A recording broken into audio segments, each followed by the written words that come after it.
नमस्कार, आप देख रहे हैं दूरदर्शन समाचार की विशेष प्रस्तुति। आपके साथ मैं हूं पराक्रम सिंह शेखावत। प्रधानमंत्री जनधन योजना 2014 में शुभारंभ होने के बाद से भारत की वित्तीय समावेशन यात्रा की आधारशिला के रूप में उभरी है। 12 वर्षों में इस अभियान ने वंचित समुदायों के लिए औपचारिक बैंकिंग, ऋण, बीमा, पेंशन और डिजिटल भुगतान तक पहुंच का विस्तार किया है। 2015 में प्रधानमंत्री जनधन योजना खातों की संख्या 14.72 करोड़ थी, जो 19 अगस्त 2026 तक बढ़कर 59.02 करोड़ पहुंच गई है, जिसमें 32.92 करोड़ महिला लाभार्थी हैं। जमा राशि में भी लगातार वृद्धि हुई है और यह औपचारिक वित्तीय प्रणाली में मजबूत भागीदारी को दर्शाती है। वित्तीय समावेशन के लिए भारत के राष्ट्रीय मिशन के रूप में यह योजना वित्तीय पहुंच को अधिक सुरक्षा, अवसर और आर्थिक सशक्तिकरण में बदल रही है। खास बात यह है कि भारत का वित्तीय समावेशन सूचकांक, जो वर्ष 2018 में 53.9 था, वो 2026 तक बढ़कर 67 हो गया और यह आंकड़ा ऋण, बीमा, बचत और डिजिटल भुगतान तक मजबूत पहुंच को भी दर्शाता है। शायद ये कम ही लोगों को याद होगा कि जनवरी 2015 में गिनीज वर्ल्ड रिकॉर्ड्स ने प्रधानमंत्री जनधन योजना के तहत चल रहे आर्थिक समावेशन के अभियान की व्यापकता को मान्यता दी थी। साथ ही आईएमएफ और विश्व बैंक ने औपचारिक बैंकिंग सेवाओं तक विस्तार करने और औपचारिक वित्तीय प्रणाली में अधिक लोगों को शामिल करने में योजना की भूमिका का उल्लेख किया है। दुनिया की सबसे बड़ी वित्तीय समावेशन पहल के रूप में प्रधानमंत्री जनधन योजना लाखों वंचित नागरिकों के लिए बैंकिंग तक पहुंच को फिर से परिभाषित कर रही है। इस योजना की शुरुआत में ही मोदी सरकार ने हर घर को बैंक खाता प्रदान करने पर पूरा ध्यान केंद्रित किया। साल 2018 में पूरा ध्यान यह सुनिश्चित करने पर लगाया गया कि बैंक खाता रहित प्रत्येक वयस्क के पास बैंक खाते की पहुंच हो, जिससे वित्तीय समावेशन की पहुंच बढ़ सके और यह वंचित और कम आय वाले समूहों को बुनियादी बैंकिंग सेवाएं, आवश्यकता आधारित ऋण, प्रेषण, बीमा और पेंशन प्रदान करती है। इस विशेष कार्यक्रम में समझने की कोशिश प्रधानमंत्री जनधन योजना से कैसे बदल रही है सामान्य जन के विकास की तस्वीर। और देश में वित्तीय समावेशन को नई दिशा देने वाली प्रधानमंत्री जनधन योजना के 12 वर्ष चूंकि पूरे हुए हैं और 28 अगस्त 2014 को आज ही के दिन इस योजना की शुरुआत हुई थी, जिसका उद्देश्य था हर उस व्यक्ति को बैंकिंग व्यवस्था से जोड़ना जो अब तक इससे बाहर था। ये एनडीए शासनकाल की पहली मिशन मोड में चलाई जाने वाली योजना थी, जनधन योजना, और इसकी घोषणा प्रधानमंत्री ने 15 अगस्त को लाल किले की प्राचीर से की थी। हमारी एक खास रिपोर्ट देखिए। 26 मई 2014 को मोदी सरकार ने जब देश की सत्ता संभाली तो उस वक्त भारतीय अर्थव्यवस्था की गिनती 5 सबसे कमजोर देशों में होती थी, यानी फ्रेजाइल 5 का हिस्सा थी। ऐसे में प्रधानमंत्री नरेंद्र मोदी के सामने सबसे बड़ी चुनौती थी देश में समावेशी विकास को बढ़ावा देना और देश की जनता को गरीबी के दायरे से बाहर निकालना। इसी को ध्यान में रखकर प्रधानमंत्री नरेंद्र मोदी ने देश में मिशन मोड में चलाई जाने वाली ये पहली योजना देश के सामने रखी। ये योजना थी जनधन योजना, जिसमें देश के सभी परिवारों में कम से कम एक सदस्य का बैंक खाता होना सुनिश्चित किया गया। आज जनधन योजना सिर्फ बैंक खाता खोलने की योजना नहीं, बल्कि गरीब और वंचित वर्ग को औपचारिक अर्थव्यवस्था से जोड़ने का एक बड़ा माध्यम बन चुकी है। जिन लोगों के पास बैंक अकाउंट नहीं था, ये जनधन योजना के नीचे हम लोगों ने उसको पूरे तरीके से फैलाया है। शुरू में जब जनधन शुरू किया तो काफ़ी अकाउंटों में कोई एक्टिविटी नहीं होती थी, वो अब बहुत कम हो गई है। ज़ीरो बैलेंस अकाउंट भी बहुत कम हो गए। तो इसका मतलब ये हमारी जो स्कीम थी, सरकार की स्कीम थी, ये काफ़ी अच्छी स्कीम थी और लोगों ने उसका भरपूर लाभ उठाया है। आज जनधन योजना का विस्तार देश के गांव-गांव तक दिखाई देता है। ताज़ा आंकड़ों के मुताबिक 59.09 करोड़ से अधिक जनधन खाते खोले जा चुके हैं और इनमें करीब 3.17 लाख करोड़ रुपए जमा है। पिछले 12 वर्षों में जमा राशि लगभग 12.8 गुना बढ़ गई है, जबकि खातों की संख्या 2.3 गुना बढ़ी है। खास बात यह है कि 78% खाते ग्रामीण और अर्ध शहरी क्षेत्रों में है, जबकि 56% खाते महिलाओं के नाम है। यानी जनधन योजना ने वित्तीय समावेशन को लैंगिक समानता से भी जोड़ा है। खाता धारकों को 41.29 करोड़ रुपए कार्ड जारी किए गए हैं। आज 99.9% आबाद गाँव में 5 किलोमीटर के भीतर बैंकिंग आउटलेट उपलब्ध है। यही मजबूत बैंकिंग आधार यूपीआई और डिजिटल लेन देन के तेज विस्तार की नींव बन रहा है। केंद्र और राज्य सरकार से जितना भी पैसा आता है बस वही खाता में आता है और उससे हमको बहुत लाभ मिला। मेरे परिवार के सभी वयस्क सदस्यों के पास यूनियन बैंक का अकाउंट है। प्रधानमंत्री जन धन योजना के माध्यम से मेरी जीवन शैली बहुत ही अच्छी चल रही है। मैं बाकायदा अपने अकाउंट से पैसा निकासी और जमा करता रहता हूँ। मैं रुपए डेबिट कार्ड का इस्तेमाल करता हूँ और इससे मुझे लोन और ओवरड्राफ्ट की सुविधा बाकायदा मिलती रहती है। सरकार की तरफ से जो भी मिलती है सहाय वो मेरे खाते में तुरंत आ जाती है। जो नुकसानी वगैरह मिलती है वो भी हमारे खाते में जमा हो जाती है। जो राशि मिलती है ना वो भी सर मिल जाती है और बाद में मैं अपना रुपये क्रेडिट कार्ड भी यूज करता हूँ, उससे भी मुझे फायदा है। जनधन योजना ने बैंकिंग को गांव-गांव तक पहुंचाने के साथ साथ डायरेक्ट बेनिफिट ट्रांसफर यानी डीबीटी को भी मजबूत आधार दिया है। सरकारी योजनाओं की राशि सीधे लाभार्थी के खाते में पहुंचने से बिचौलियों की भूमिका कम हुई है और पारदर्शिता बढ़ी है। योजना के तहत खाता धारकों को रुपए डेबिट कार्ड, दुर्घटना बीमा कवर और पात्र खाता धारकों को 10,000 रुपए तक ओवरड्राफ्ट सुविधा भी मिलती है। साथ ही जनधन खाते बीमा, पेंशन, मुद्रा ऋण और अन्य वित्तीय सेवाओं से जुड़ने का रास्ता भी खुलता है। यानी 12 वर्षों में जनधन योजना ने बैंक खाते की संख्या बढ़ाने के आगे बढ़कर वित्तीय समावेशन, महिला सशक्तिकरण और डिजिटल अर्थव्यवस्था की मजबूत नींव तैयार की है। मेरा खाता भाग्य विधाता टैगलाइन के साथ शुरू की गई जनधन योजना भारत के समग्र समावेशी विकास की भाग्य विधाता बन चुकी है। Bureau report, DD news. प्रधानमंत्री जनधन योजना का लाभ देश के अलग अलग हिस्सों में लोगों तक पहुंच रहा है।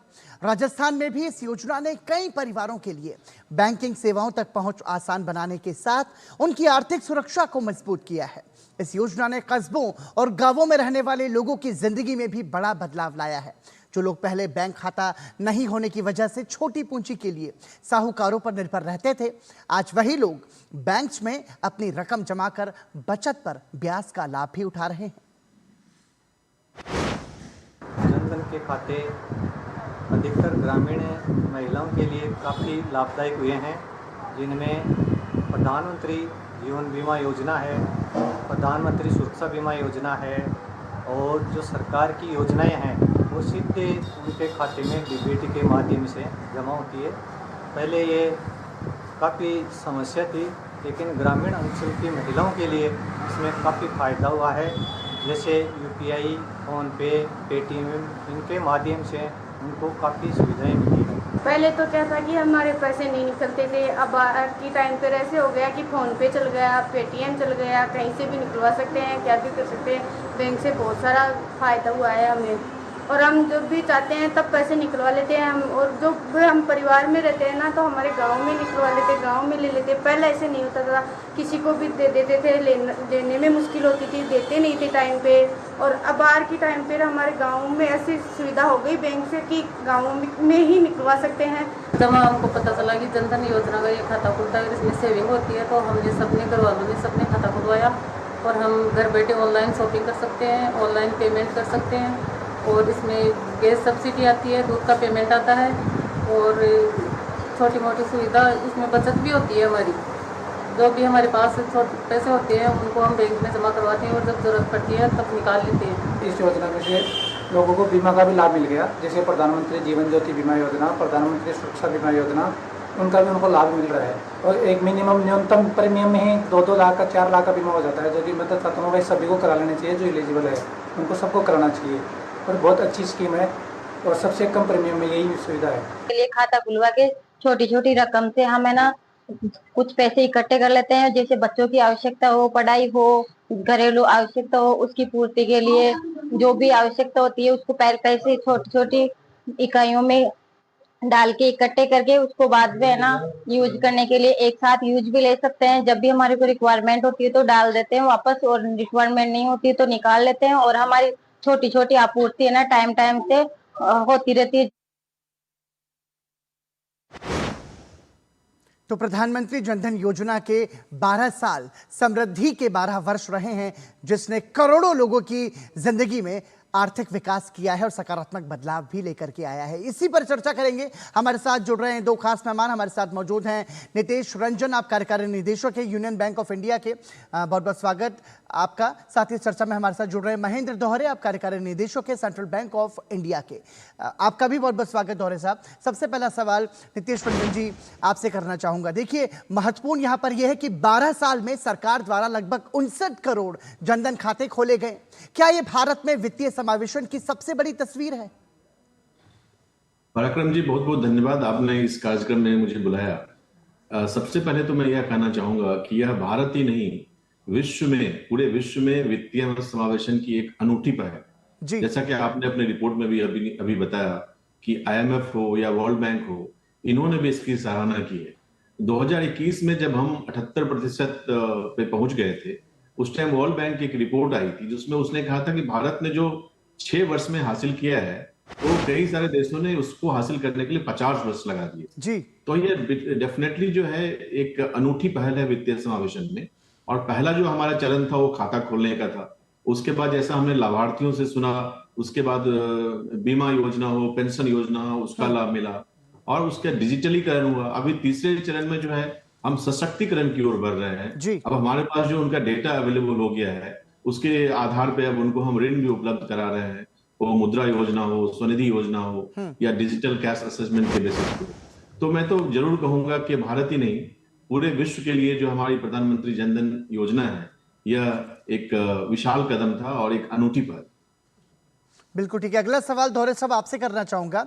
जनधन योजना ने बैंकिंग को गरीब की पहुंच तक पहुंचाया है, लेकिन क्या बैंक खाता खोलने से आगे बढ़कर गरीब की आर्थिक स्थिति जो सुधरी है उसमें कितना सकारात्मक परिवर्तन आया है आपकी नजर में? सबसे पहले आपको बहुत बहुत धन्यवाद आपके कार्यक्रम में मुझे शामिल करने के लिए। और मैं जनधन योजना के 12 साल होने पर पूरे देशवासियों को और सरकार को बधाई देता हूँ। जिस तरह से ये योजना ने एक उपलब्धि हासिल की है वो हम सबके समक्ष है। और जनधन खाता खोलने के अलावा जो हमने एक सभी जो खाता धारक है उनके साथ एक जो जुड़ाव हुआ है, चाहे वो क्रेडिट लिंकेज हो या डिजिटल ट्रांजैक्शंस हो UPI के थ्रू, या फिर जो सबसे बड़ी उपलब्धि मेरे हिसाब से इसमें ये भी हुई, जो डायरेक्ट बेनिफिट ट्रांसफर है, जो पैसे लाभार्थी को उनके खाते में डायरेक्ट आ जाते हैं, बीच में कोई बिचौलिया या मिडिल मैन पहले की तरह नहीं रहता है। ये इसकी स्कीम की सबसे बड़ी उपलब्धि रही है। उस खाते में डायरेक्ट पैसे आने से पूरे पैसे लाभार्थी को मिले, उन्होंने उस पैसे का सही इस्तेमाल से सेविंग किया, इन्वेस्टमेंट किया और उस खाते में ट्रांजैक्शन के बेसिस पे उनको भारत सरकार की जो सुविधाएं हैं, चाहे वो मुद्रा स्कीम्स है, PM विश्वकर्मा है, PM स्वनिधि है, उनका लाभ लेने तक ये स्कीम्स ने हर ग्रामीण क्षेत्रों में, ग्रामीण क्षेत्रों में, अर्ध शहरी क्षेत्रों में जो एक बहुत बड़ी उपलब्धि हासिल की और लोगों को खाते से आगे बढ़कर एक फाइनेंशियल एम्पावरमेंट का मिशन दिया। जी बिल्कुल ठीक है। तो देखिए, बहुत सारे इसमें व्यापक सुधार किए गए हैं और निश्चित रूप से हम ये कह सकते हैं कि इसके माध्यम से सबसे ज्यादा जो लाभ है वो भारत के जन सामान्य को मिला है। तो जनधन जो खाते खोले गए हैं, निश्चित रूप से ये एक जमीनी स्तर पर बेहतर होते भारत की, सशक्त होते भारत की तस्वीर को भी बयां करता है। इसी के साथ दोनों मेहमानों से हम अनुरोध करेंगे कि आप बने रहिए हमारे साथ। यहां रुक रहे हैं हम एक छोटे से ब्रेक के लिए, ब्रेक के बाद भी चर्चा जारी है।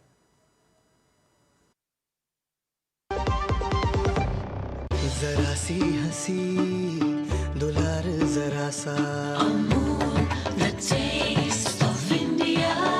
जरा सी अनबन प्यार जरा सा,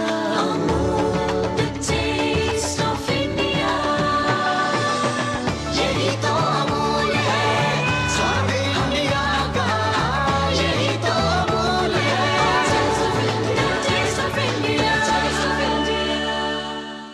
यार कैसे ले पाएंगे घर? नहीं, आज गर्मी बहुत है ना? यस, बहुत ही ज्यादा। पापा, घर खरीदने की planning is not easy. Vini, long term savings का बेस्ट प्लान बताना। LIC protection plus plan.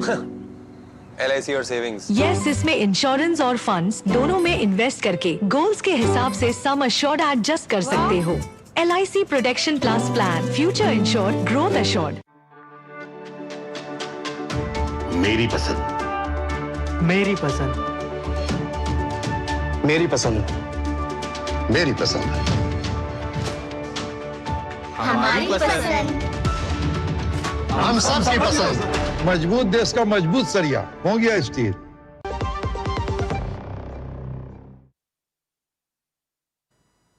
बीते 12 वर्षों में मोदी सरकार के माध्यम से करोड़ों लोगों के जनधन खाते खोले गए और सबसे बड़ा इसका लाभ ये पहुंचा कि डीबीटी यानी कि डायरेक्ट बेनिफिट ट्रांसफर के जरिए पारदर्शी व्यवस्था के तहत लोगों को सरकारी योजनाओं का लाभ भी मिला है। इस पर चर्चा हमारी लगातार जारी है। अगला सवाल रंजन साहब आप ही से करना चाहूंगा और वो सवाल यही है कि जिस तरीके से जनधन खाते खोले गए उसके बाद सरकारी योजनाओं का सीधा लाभ देने की जो कोशिश यहां पर की गई वो कितना महत्वपूर्ण है, साथ ही साथ जैम ट्रिनिटी ने सरकारी योजनाओं में बिचौलियों की भूमिका को कितना कम किया है? जरूर। जब जनधन योजना शुरू किया गया था, एक लक्ष्य जो प्रमुख लक्ष्य था कि हर एक परिवार में उसके बाद हर एक वयस्क को बैंक खाता हो, यह तो मुख्य लक्ष्य था जी। बट इसके साथ साथ एक लक्ष्य और भी था जो सरकार की ओर से जो दिया जाता है फंड्स पब्लिक को, उसमें काफी लीकेज हो रहा था। उसको कैसे कम किया जाए, उसमें जैम ट्रिनिटी ने काफी मदद की। जैम मतलब जनधन खाता, आधार और मोबाइल जी। जैसे आधार हमारी एक आइडेंटिटी होती है, उसी तरह जैम ट्रिनिटी के कारण हमारा बैंक अकाउंट जो है एक आइडेंटिटी हो गई। और आप जानते हैं करीब 300 से अधिक स्कीम्स है सरकार की जिसके तहत लाभार्थियों को लाभ दिया जाता है, ऋण फंड्स दिए जाते हैं। और करीब पिछले 10 वर्षों में अगर हम देखें तो 50 लाख करोड़ से ज्यादा की राशि जो है डीबीटी के तहत इन स्कीम्स में दिए गए हैं जी। और मेरा मानना है कि इसमें से ज्यादातर जो है वो जनधन खाते के द्वारा ही प्राप्त हुए हैं, जिससे कि लीकेज काफी कम हो गया। क्योंकि अभी जो भी लाभार्थियों को मिलना है सीधा उनके खाता में जाता है और वो अपने खाते से अपने पैसा अपने हिसाब से, अपनी जरूरत के हिसाब से निकाल सकते हैं। तो एक आधारभूत परिवर्तन हुआ है और जो पहले लीकेजेस होते थे उसमें काफी कटौती हुई। बिल्कुल ठीक है। अगला सवाल दोहरे साहब आपसे करना चाहूंगा। देखिए जिस तरीके से हम यदि आंकड़ों पर नजर डालें तो हम ये भी देख रहे हैं कि जनधन खातों में जो राशि है वो लगातार बढ़ रही है। क्या समझा जाए कि इससे जन सामान्य में बचत की जो आदत है वो ज्यादा बढ़ी है और इसका सीधा सीधा फायदा लोगों को पहुंचा है, लाभार्थियों को पहुंचा है? जी हाँ, बिल्कुल सही कह रहे हैं आप। एक तो इसमें सबसे बड़ा डीबीटी से फायदा ये हुआ कि उनको पूरी राशि मिलने से वो राशि में बचत भी कर सकते हैं, क्योंकि पहले जो कम राशि मिल रही थी उससे शायद वो बचत नहीं हो पा रही थी उतनी। तो पूरी राशि खाते में आने से उनको वो बचत भी हो रही है और ये बचत करने से, क्योंकि अभी खाते में राशि है और यूपीआई के माध्यम से जब पैसा चाहिए तभी उसका इस्तेमाल होता है। और औसत आंकड़ा 5000 के आसपास का बताया जा रहा है जी। और इसमें क्या होता है, एक तो और बैंक के साथ जुड़ने के बाद और खाते में डायरेक्ट राशि आने से वो बैंक की जैसे रिकरिंग डिपॉजिट स्कीम है उसमें आप छोटा अमाउंट हर महीने 100 रुपए भी रख सकते हैं। इस तरह से काफी सारे बचत के भी उनको रास्ते मिले, दिखे और उनको बैंक ने भी इस तरह के बारे में बताया, सुविधाओं के बारे में। छोटी छोटी बचत के जरिए उन्होंने इस राशि का बहुत अच्छे से इस्तेमाल किया, तभी हमें आज ये जो 3,15,000 करोड़ से भी ज्यादा की धनराशि इन पीएमजेडीवाई खातों में दिखती है, यही उसका सही से इस्तेमाल हुआ है और ये मुहिम अभी भी जारी है। ठीक है नितेश रंजन जी, आधी आबादी की बात करें तो महिलाओं के नाम पर करीब 33 करोड़ जनधन खाते खोले गए हैं। क्या जनधन योजना महिला आर्थिक सशक्तिकरण का भी बड़ा माध्यम बनी है? बिल्कुल। देखिए यह पहली बार हुआ है कि इतनी बड़ी संख्या में, जैसा आपने कहा 33 करोड़, कुल 59 करोड़ जनधन खाते हैं, उसमें से 56% जो 33 करोड़ है वो महिलाओं के लिए जी। और इसमें से ज्यादातर जो है वो ग्रामीण और अर्ध शहरी क्षेत्रों से महिलाएं आती हैं, जिनको पहली बार बैंक में खाता मिला है, जिनके खाते में सरकार से जो भी आ रहा है वो उनको स्कीम्स में पैसे मिल रहे हैं, अभी वो सेविंग कर पा रही हैं। और सेविंग ही नहीं है, इसके साथ साथ जो है जैसा मैंने कहा कि अब उनके डेटा के बेसिस पे उनका सशक्तिकरण हो रहा है। अब वो ऋण ले सकते हैं। इनमें से कई सारी महिलाओं ने अपना छोटा व्यवसाय शुरू किया है, उसके लिए उन्होंने मुद्रा योजना में ऋण लिया है। कई सारे लोगों को, महिलाओं को पीएम स्वनिधि योजना में ऋण मिला है। इससे तो हमारे देश की महिलाओं का सशक्तिकरण धीरे धीरे होता जा रहा है। बिल्कुल ठीक है। यहाँ पर एक सवाल ये भी उठता है कि क्या जनधन खाता अब सिर्फ सरकारी योजनाओं की राशि प्राप्त करने का माध्यम है, या ये गरीब को क्रेडिट, बीमा, पेंशन और निवेश की मुख्य धारा से भी जोड़ रहा है? दौरे साहब। सर देखिए, इसमें क्या है, जैसे एक चीज और बताना चाहूंगा, जहां महिलाओं की बात है तो महिलाओं का हमारे देश में एक सबसे बड़ी भागीदारी आती है स्वयं सहायता समूह, जिसे हम सेल्फ हेल्प ग्रुप भी कहते हैं। और ये स्वयं सहायता समूह के इसके अंतर्गत महिलाओं ने जो जनधन खातों में, और इसमें जो हमने उनको 10,000 का ओवरड्राफ्ट दिया, या जो स्वयं सहायता समूह में काम करते हैं डिजिटल लिटरेसी इनको दी जाती है। एक समूह में काम करने से ये पूरी इंफॉर्मेशन, खातों और ऋण का सही इस्तेमाल, कैसे ऋण को लेना है बैंक में जाके, कैसे उसका इस्तेमाल करना है, इसमें इसकी एक बहुत बड़ी भागीदारी रही है बैंकों की और ये सेल्फ हेल्प ग्रुप्स की। तो हम ये सही मायने में कह सकते हैं कि जो ऋण और बैंक खाता और इनकी सेविंग्स तीनों को मिला के और डिजिटल लेन देन में, इसमें हमें पीएमजेडीवाई योजना ने बहुत बड़ा सशक्तिकरण प्रदान किया है। ठीक है नीतीश रंजन जी, जनधन योजना और मुद्रा योजना के बीच तालमेल क्या गरीब को लाभार्थी से उद्यमी बनाने की दिशा में अगला बड़ा कदम माना जाए? बिल्कुल। देखिए 59 करोड़ जनधन योजना में खाते हैं, और इसके साथ साथ ही जो जैसे मुद्रा योजना आपने कहा, इसमें भी करीब 59 करोड़ लाभार्थियों को ऋण दिए गए हैं और करीब 33 लाख करोड़ रुपए के ऋण इसमें दिए गए हैं। और कई सारे हमारे ऐसे जनधन खाते वाले लोग हैं, खाता धारक हैं, जिन्होंने मुद्रा योजना में पहले तो शिशु मुद्रा ऋण जो है, जहां पे हम 50,000 तक का ऋण देते हैं। हम बहुत सारे जगह देखते हैं जिनकी छोटी सी एक चाय की दुकान हो, तो उन्होंने भी करीब 20,000 का, 25,000 का शिशु मुद्रा योजना के अंतर्गत ऋण लिया, और आज उससे बढ़ के वो काफी बड़े हो गए। आज उन्होंने फिर अपनी दुकान का विस्तार किया, व्यवसाय का विस्तार किया है। और ऐसे कई सारे उदाहरण हैं। तो जैसा कि हम सशक्तिकरण की बात कर रहे हैं, वो महिला की हो या देश के आम नागरिकों की सशक्तिकरण की बात हो, जिनके पास 10 वर्ष पहले एक बैंक खाता भी नहीं था, आज वो अपना व्यवसाय कर रहे हैं, उद्यमी बन गए। ये बहुत बड़ी उपलब्धि है। निश्चित रूप से हम ये कह सकते हैं कि जो तमाम सारे प्रयास क्रियान्वयन किए जा रहे हैं उनको भी परिभाषित करता है। अगला सवाल दौरे साहब आपसे, ग्रामीण और दूर दराज के इलाकों में बैंक मित्रों की भूमिका कितनी निर्णायक है? क्या डिजिटल बैंकिंग के बावजूद आखिरी व्यक्ति तक बैंकिंग पहुंचाना अभी भी चुनौती है? हाँ जी, ये बिल्कुल सही बात है कि डिजिटल ट्रांजैक्शंस का या डिजिटल लिटरेसी के बारे में लोगों में इसकी नॉलेज या ज्ञान मिला है, और आगे भी इस पे बैंक या सभी सरकारी संस्थान, सरकार भी काम कर रही है। लेकिन जो बैंक मित्र है उनका अभी भी बहुत बड़ा योगदान है और आगे भी उनका योगदान रहेगा। वो डिजिटल ट्रांजैक्शन बढ़ने से बैंक मित्र का काम कम नहीं हो जाता, क्योंकि ग्रामीण क्षेत्रों में जो जानकारी का अभाव है, उस जानकारी के अभाव को या वो हैंड होल्डिंग सपोर्ट जो है बैंक मित्र ही प्रोवाइड करते हैं। उनका जानकारी देना खातों के बारे में, बैंक की स्कीम्स के बारे में, कैसे transaction safe and secure manner में करने, फॉर्म कौन कौन से फिलअप करने हैं, क्या जानकारी उनको देनी है, कैसे टाइम पे रिपेमेंट करना है, कैसे बायोमेट्रिक कार्ड यूज करना है या आधार के थ्रू पेमेंट लेना है, और कैसे अपने अपने अकाउंट को सुरक्षित रखते हुए ये ट्रांजैक्शन करना है। दूसरा, बैंक और जो डिजिटल ट्रांजैक्शन है उसके बीच में जो बैंक मित्र है वो ऐसी जगह बैठता है जो किसान जैसे है, उसको अपना काम छोड़ने की जरूरत नहीं है। जब उसको सुविधा है तभी बैंक मित्र के पास जाके अपना काम कर सकता है। ठीक है नीतीश जी, आखिरी सवाल आपसे। देखिए सर, 12 साल पूरे हो रहे हैं और इन 12 साल पूरे होने के बाद में अब अगला लक्ष्य क्या होना चाहिए? कैसे हम धरातल पर आर्थिक विकास को साकार कर पाएंगे?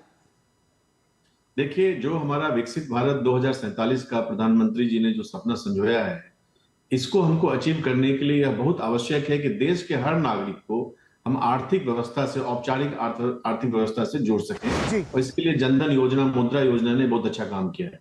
अब इसको हमको आगे लेके जाना है सशक्तिकरण के लिए। ऋण जो अभी छोटे ऋण ले रहे हैं, उनसे हमको बड़े ऋण के लिए उनको हम दे सकते हैं, अपना बड़ा व्यवसाय वो कर सकते हैं। इसी तरह जो अभी उनकी सुरक्षा बीमा योजना है, उसका जो आकार है उसको बड़ा किया जा सकता है। और हमारा मानना है कि इस तरह से जो महिलाएं जब अर्थव्यवस्था में जुड़ रही हैं, तो इसमें अर्थव्यवस्था में जीडीपी में योगदान जो है उनका धीरे धीरे बढ़ता जाएगा, और हमारा जो सपना है विकसित भारत का, उसको हम पूरा करने में इसमें सफल होंगे।